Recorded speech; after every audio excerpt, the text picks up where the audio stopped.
I call the Honourable Member Jacinta Ahern. Thank you, Mr. Chair. It's my pleasure to be the first speaker on Part 3. I unfortunately never had a chance to speak on Part 2, which is most disappointing for me because I did have a number of matters under Part 2 that I wish to raise, which I may take a little bit of liberty of mixing in my contribution around Part 2 and Part 3, and I expect that the Mr. Chair will accept that because I'd only spoken on Part 1, that he may allow me to move around just a little bit. And I'm sure my colleagues will stick with me as I do that. I guess my issue that I'd like to raise at this point is that there is an issue around the level to which this bill mixes up subjective and arbitrary judgments in the issuing of licences in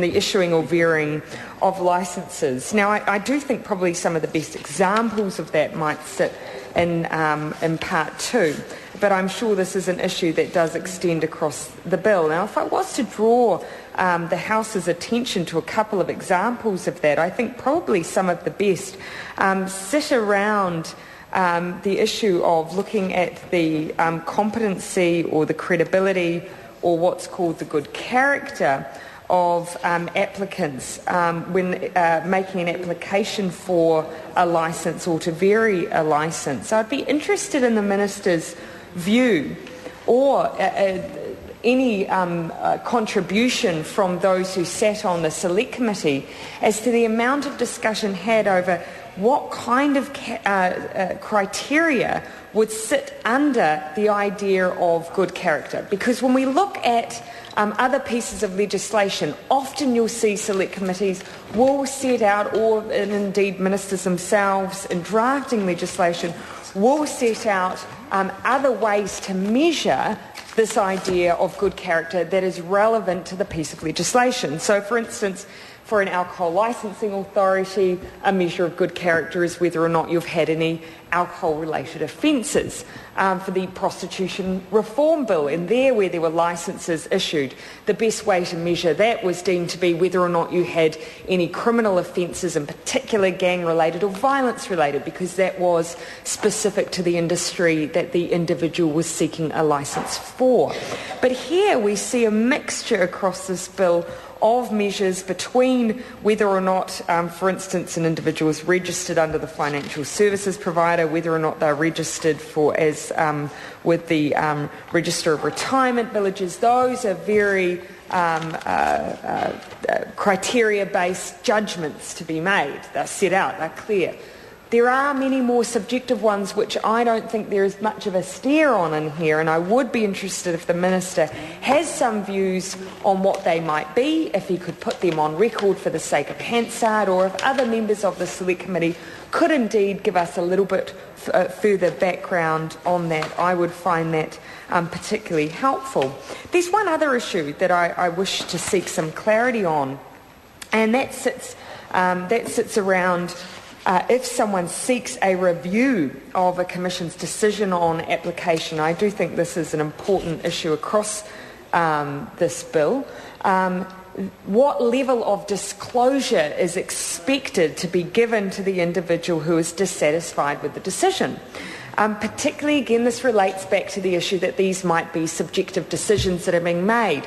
So is it, for instance, expected that the Commission would set out decisions around good character in writing to an applicant if a review of decision is requested?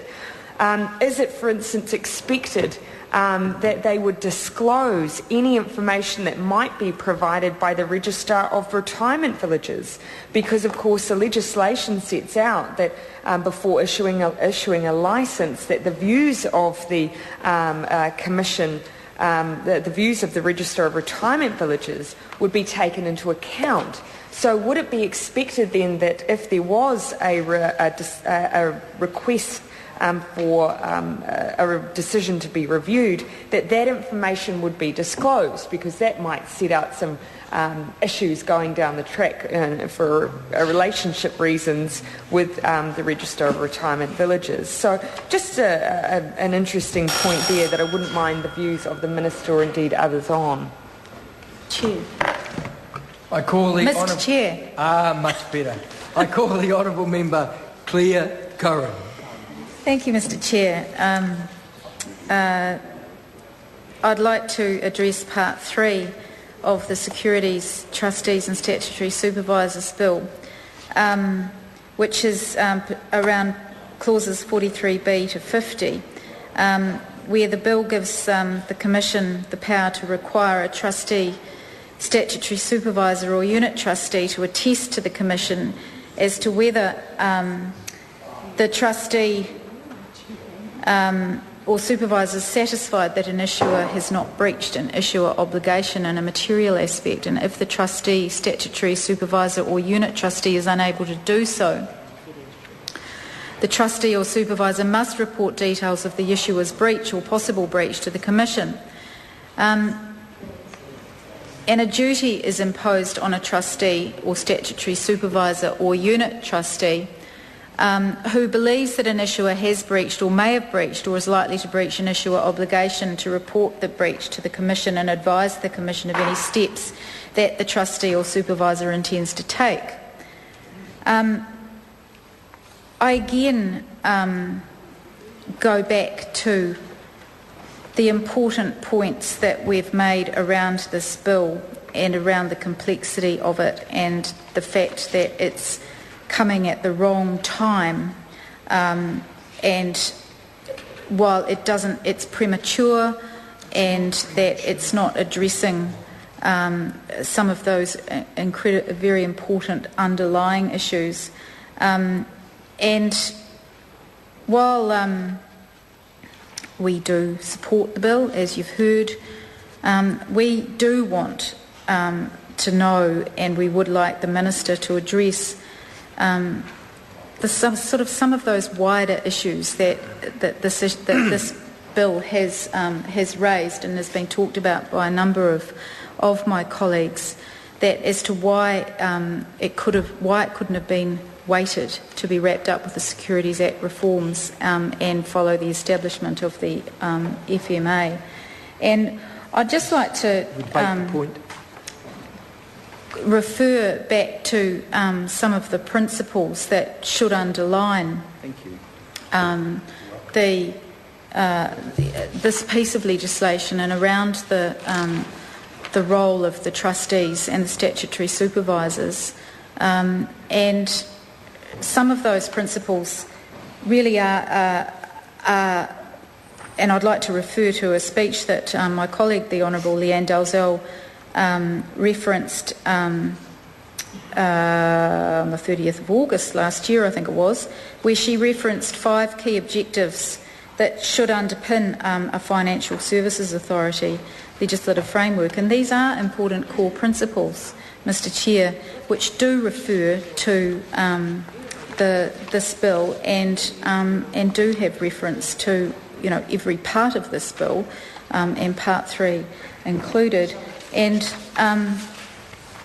those principles essentially were around market confidence, which were around maintaining confidence in the financial system, public awareness, and we've talked about that with regard to financial literacy and promoting public understanding of the financial system, which is of critical importance, and it's not being addressed, and it's not being addressed in this bill, and it's not. And I'd be interested to know what the Minister's views are on just how that is going to be addressed.